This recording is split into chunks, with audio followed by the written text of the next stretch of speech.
If you're anything like me, then you've got odds and ends of fibre in your stash and you haven't really got enough of one colour to do a project with, and so they just end up sitting there. My favourite way to use up these odds and ends is on the blending board. And in this video, we're going to look at one of the techniques I use to create enough yarn for a project using my homemade blending board. If you are new here, my name's Becca and I'm a hand spinner, knitter and newbie weaver, and you're very welcome to my home in West Wales.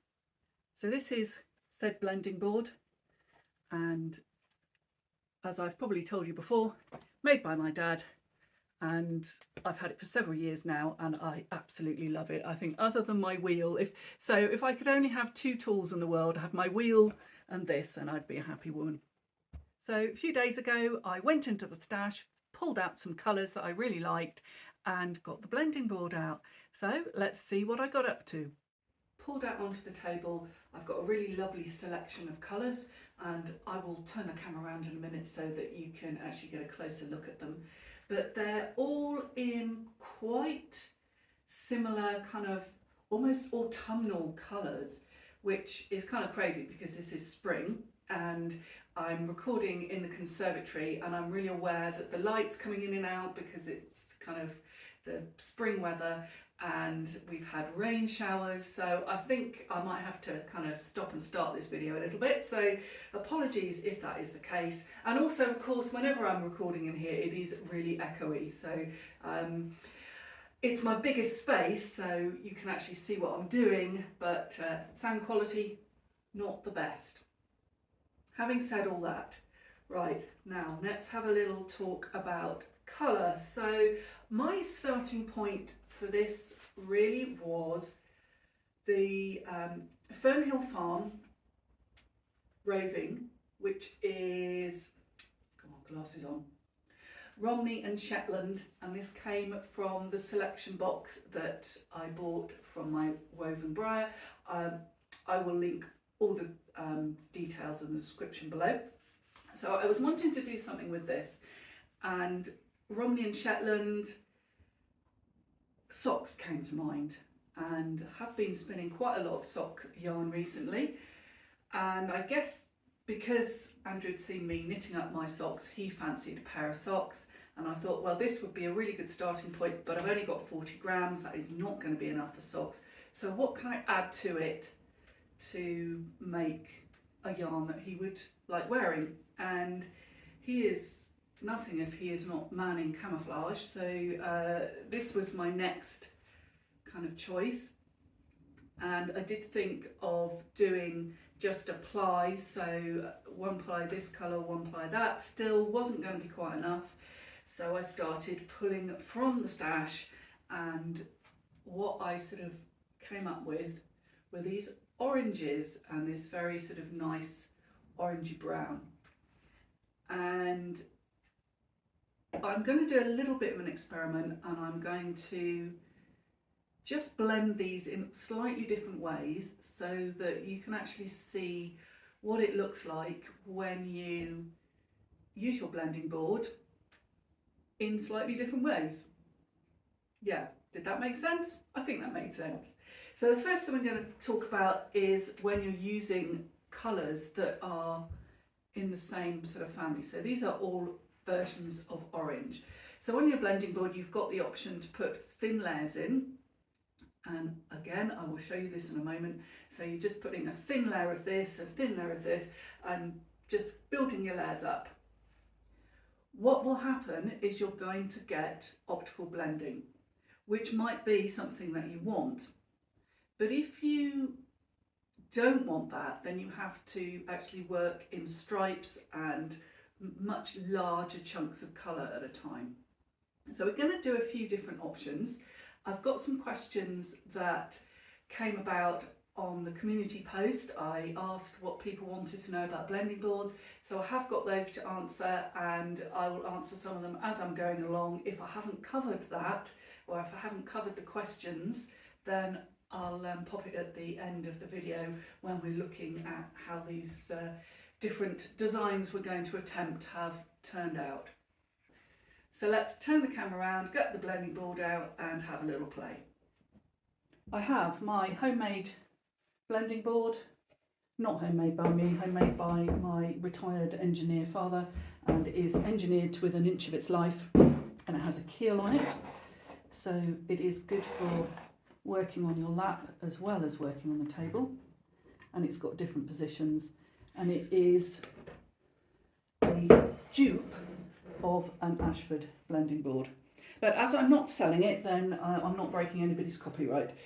However, you can buy blending boards from lots of different places, and they're all various different designs, but this is the general kind of the gist of it. So you've got your flat board, and then your cloth, your carding cloth with your tines pointing upwards.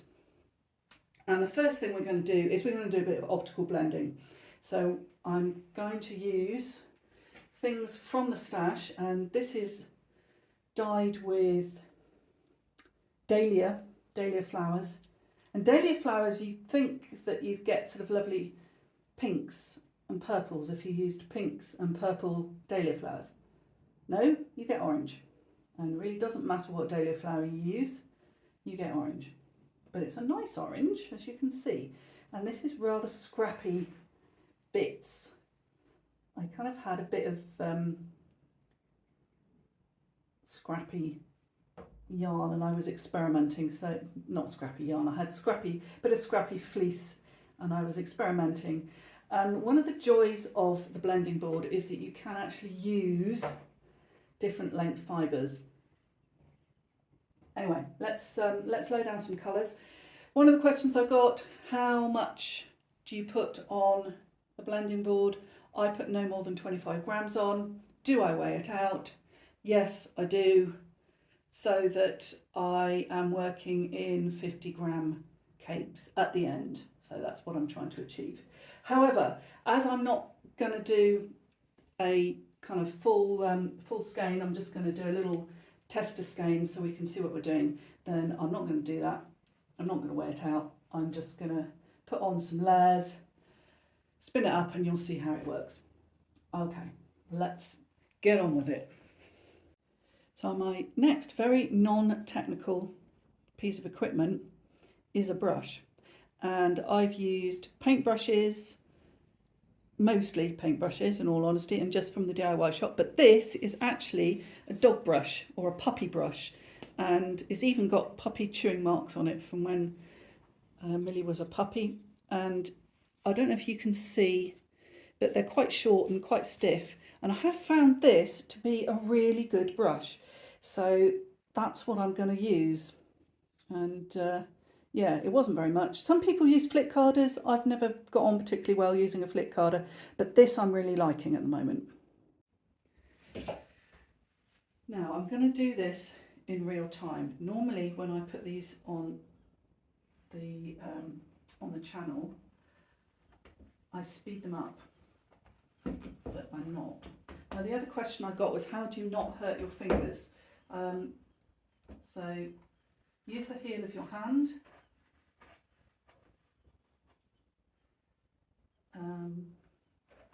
And work quite slowly, I think, is the simplest way. So this has got a few second cuts in it, so it's going to be a less than luxury yarn. But anyway, it's an experiment. So I'm just laying on very thin little bits. So using the heel of my hand, so I'm not kind of prickling my fingers the whole time. Because it kind of starts off, you're okay. And then when you've sort of used the blending board a lot, your fingers start to get a bit sore. So this is what I find to be the best. So we've got a really thin layer, then using my patented puppy grooming brush.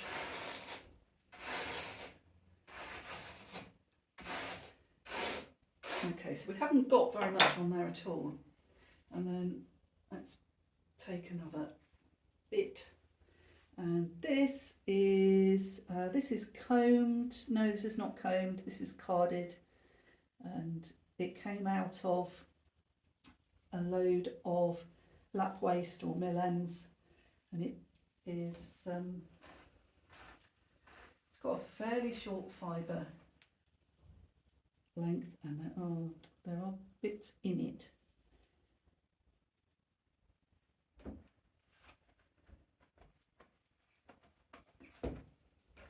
So again, just putting quite a thin layer on.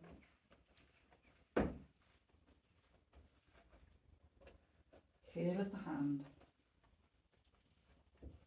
So one of the other questions I got was, do you have to take your fibre off in rolls?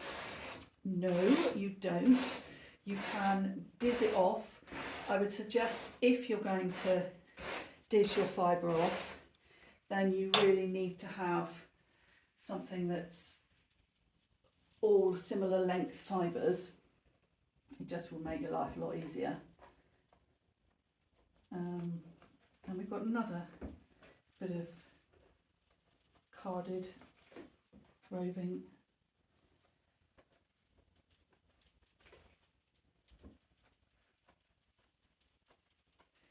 Now if I was going to put some silk in this, or any inclusions at all, what I would do is sort of build up my base layer, and you see how fun that's looking already. So I have a base layer of wool.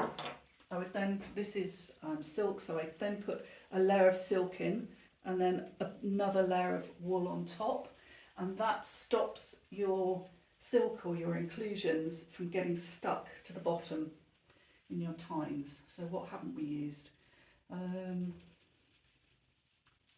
Oh, I think have we used it all? No, we haven't used this, have we? Okay, so this is comb top.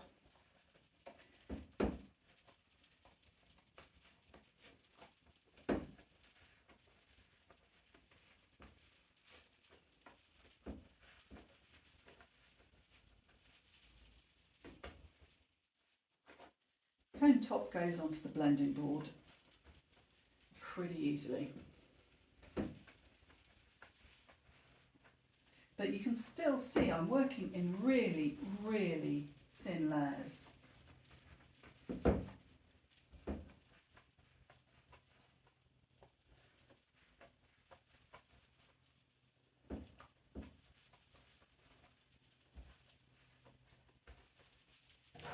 So give it another brush down.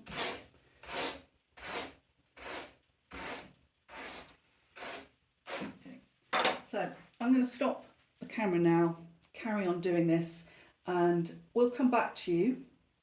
I don't know who we are, the royal we. I will come back to you when I've got my tines filled up, and we're going to just lift it off as a bat rather than take it off as rolags. So I'll show you that's one method that you can use. So I'll turn the camera off and see you in a bit. As predicted, it started to rain, so you're probably going to hear the rain on the roof, but we have our blending board.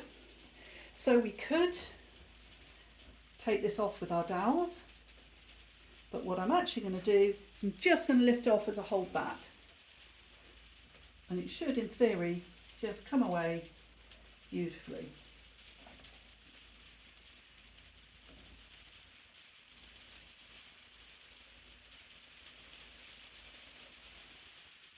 Voila. We could break this up into chunks and just spin a chunk at a time, or we can split it and sort of create our own little roving. Just sort of do a zigzag, and then we just sort of pull it out like this.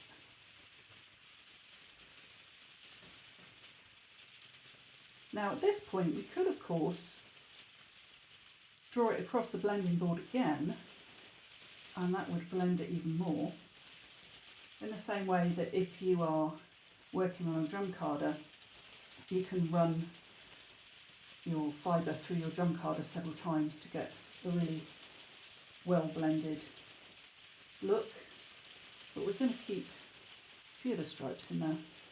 There you go, and there is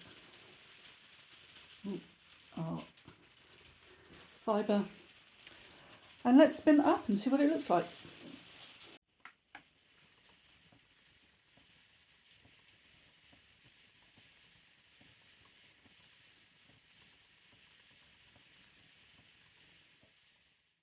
So I've done my very quick test spin and broken all the rules by spinning it and plying it on the same day, and I'll show you what this looks like when it's knitted up at the end of the video.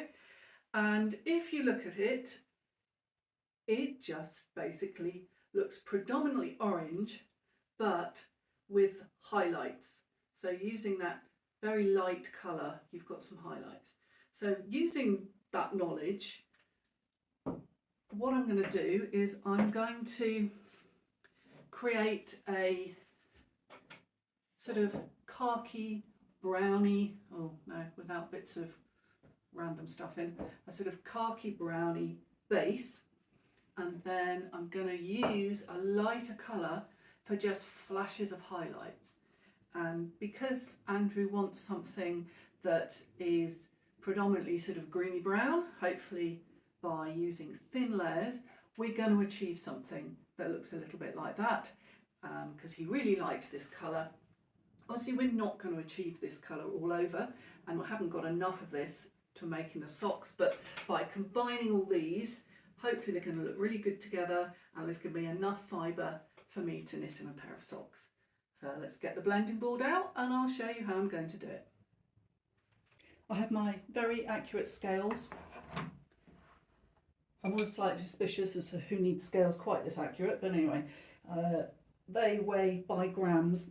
I can't work in ounces, I'm so sorry. I know other people do, but I know you can change this between, so it's kilograms, pounds, ounces, millilitres, so grams. I'm working in grams, I am European. There you go. So I've got 7 grams of, and I'm writing it down, I've got 7 grams of the Romney Shetland, 5 grams of the seagrass. So what are we up to there? So it's 12 grams, so we need another sort of, I think we'll do another bit of the green actually, because, yeah, right, okay, we'll make that 7 grams, so we're up to 14 grams so far. So we need another, what do we need? Another 11 grams, so we'll go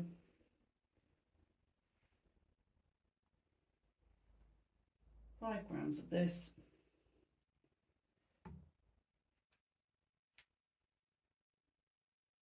Go. And then 6 grams of the next one.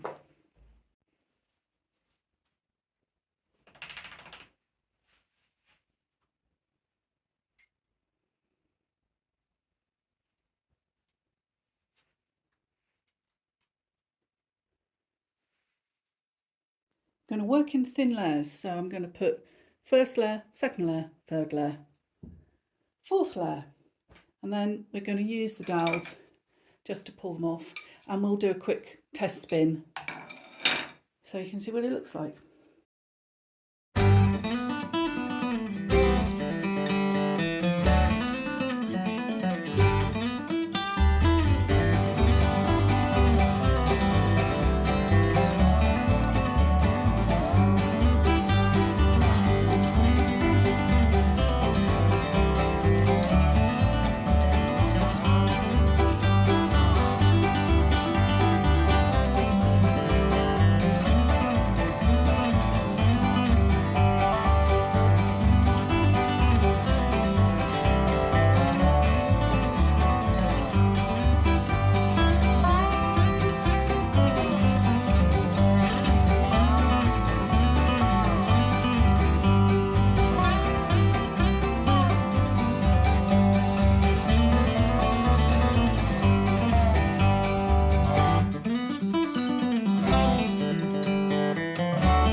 the 2 skeins, and they're only little ones.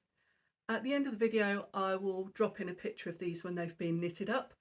I think this one has got a little bit too much of that chestnut colour in, so when I make the next lot I'm going to put more green and less of the chestnut, and I'll show you that in another video in a few weeks time probably.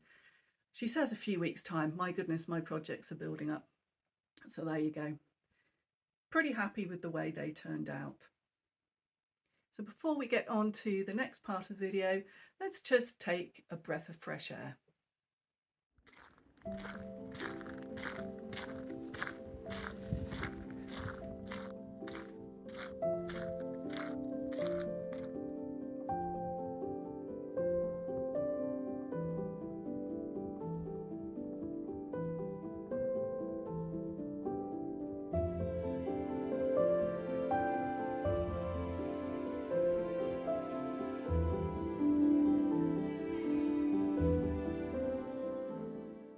I hope you enjoyed that little intermission, and I'll try and find somewhere exciting for us to go next week.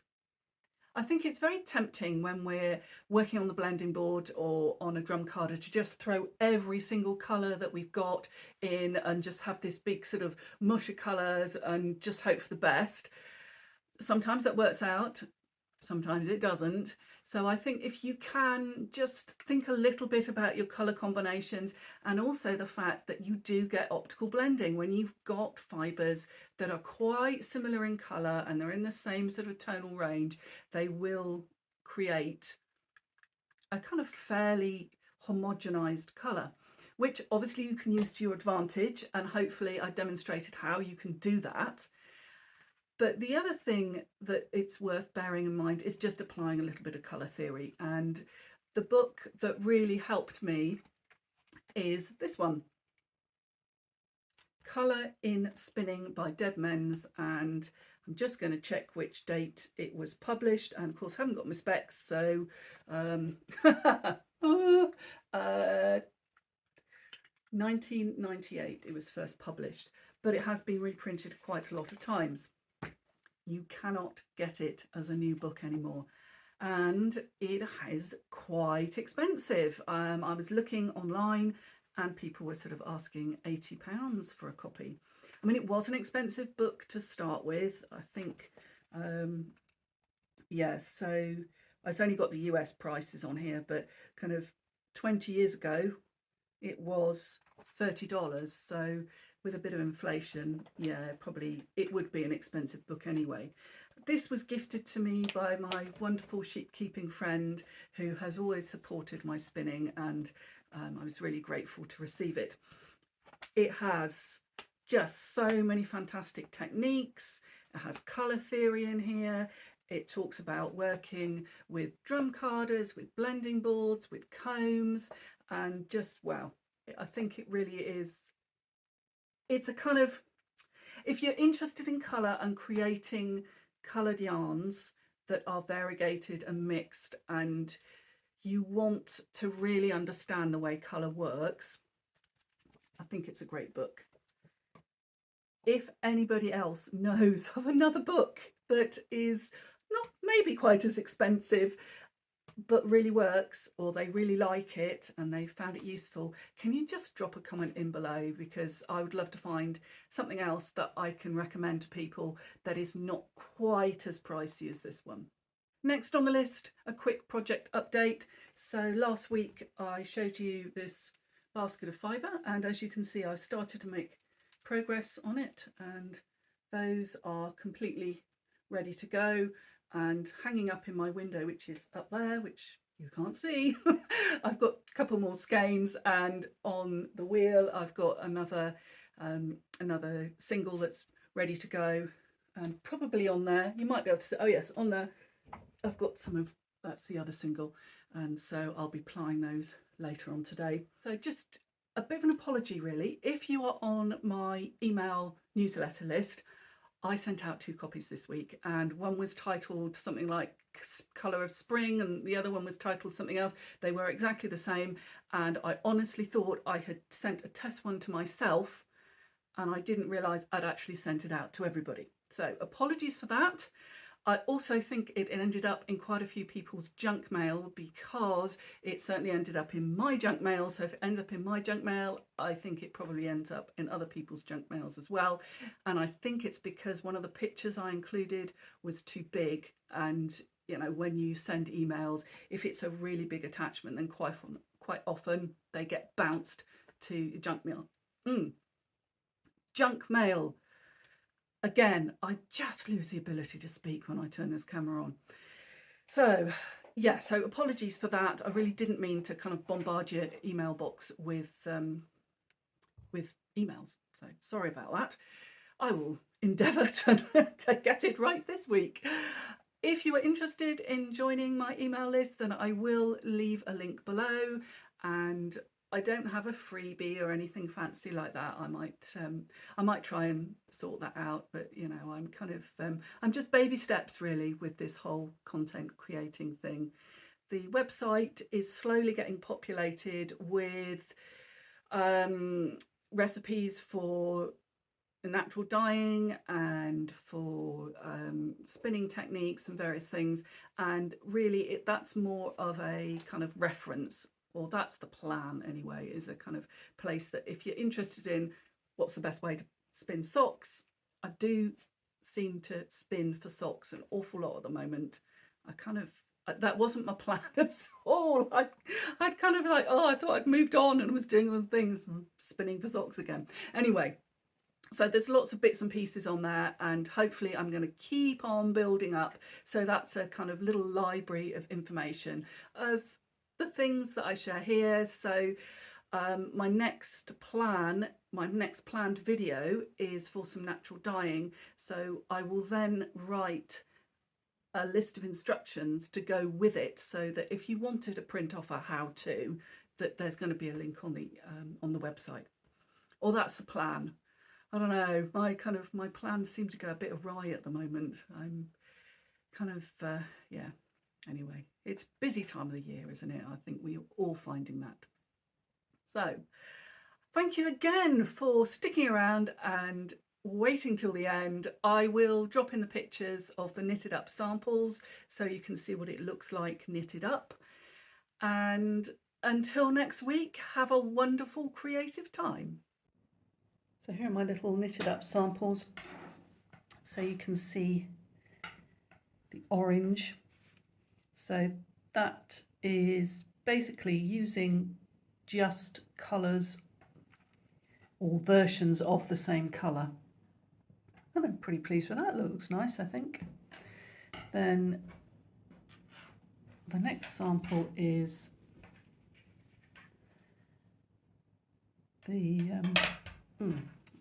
is a sock yarn, so it's quite bouncy. Anyway, yeah, so you can see how that's turned out. And I was thinking that maybe I wouldn't include the chestnut, but actually I think it works pretty well. And Andrew likes it, so as they're going to be his socks, I guess that's a vote of confidence.